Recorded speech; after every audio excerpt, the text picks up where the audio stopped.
May 31st, 2014. Guys, you just saw an update on the radiation network, and I hope it caught the frame before that, because what you're looking at right here in the last 10 minutes has went from 136, it was up to 139, refreshed to 142. Guys, this is Shell Beach, California. They have the guys here on this network have notified with written report to Diablo Canyon that they've got radiation leaking there. They cannot get a reply. I'm going to show you this. Now, before I change this picture, I want to show you just a little bit about the site. It's called Radiation Network. Let me pull this up. .com. See that, guys? And I'll put a link in the bottom of the video, but that's where it's at right there. There's a couple of these, and we've seen them before. But what we're looking at is stations around the nation. Most of them are just independent people that have bought meters that measure radiation. They plug it into their computer, and it's an automatic setup. And I've been sitting here again, in 10 minutes, go from 136 to 142. Over 100 is an alert. If it stays there, then it really becomes an alert. Now, again, here, this is Diablo Canyon, if I'm not mistaken, but right at the top, you can click. You see where it says alerts there. Now, yesterday, 9:45 a.m., now listen, it's still up, but it says after a 4 to 5 day interval of subsided readings, Shell Beach has returned to sustained elevated readings above 100 counts per minute and issuing radiation alerts. The PRM 9000 was relocated to a new apartment in the same complex next to an open window to rule out possible detection from any radon accumulation inside the apartment and away from any stone countertop or collecting air filter. Station operator has submitted documentation of earlier elevated readings to nearby Diablo Canyon nuclear power plant, but no response yet. Action items for next week. Station operator will check among the multiple apartments in the complex for any medical patients that might be temporarily radioactive. They're just doing their background on this, guys.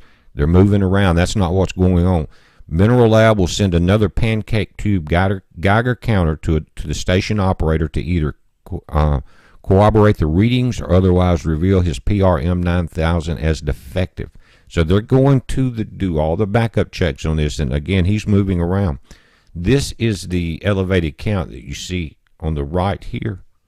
But again, we'll go back to the map, and you can see that depending on who's in control of the meters, there's always going to be some inside plant.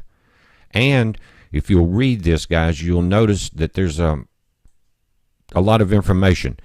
You can see there's certain type meters that are circled with a thin line. Some have a thick line, and it tells you about this. The standard meter, then what's called a pancake meter, and so forth, and it'll tell you about the alerts. Now, at 126, you see an alert. This is stacked. This has been coming in, and it will give you the description of why some counts are different depending on the meter. But again, it emphasizes here, thus the alert for the national radiation map is the lesser of 100 counts per minute or 2.5 times normal. And that normal is a measurement of background radiation. So if you see any monitoring station that says with CPM value above 100 and are further indicated by an alert symbol above those stations, it probably means that some radioactive source above and beyond background radiation is responsible.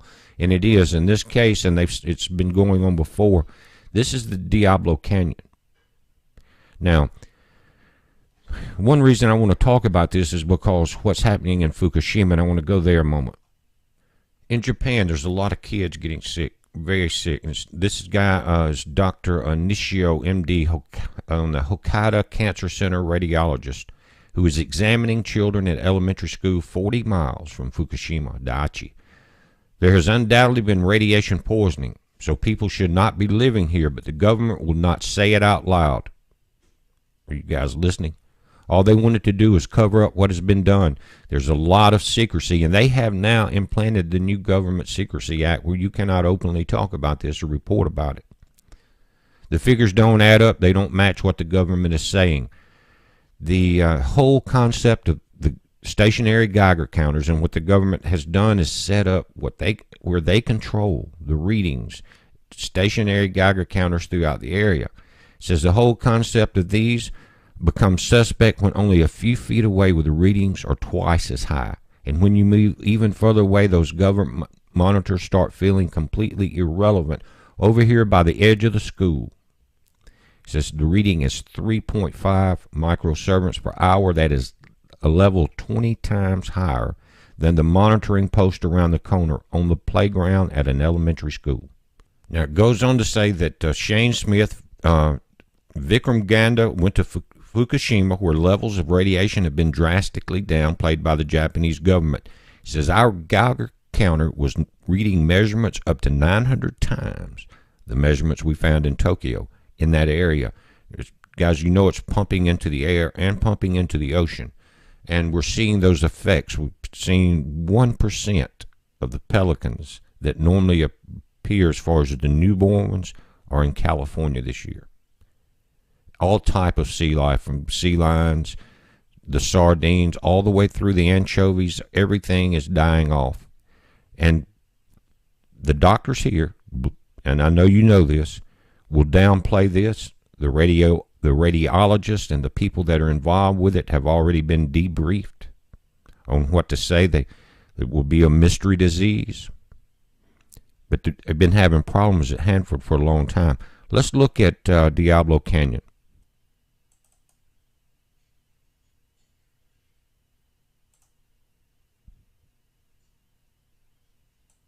This is what we got. Another ocean killer. Of course, they're all designed by GE. Goes back a long way. But it's almost like these are designed to fail. Look at this, guys.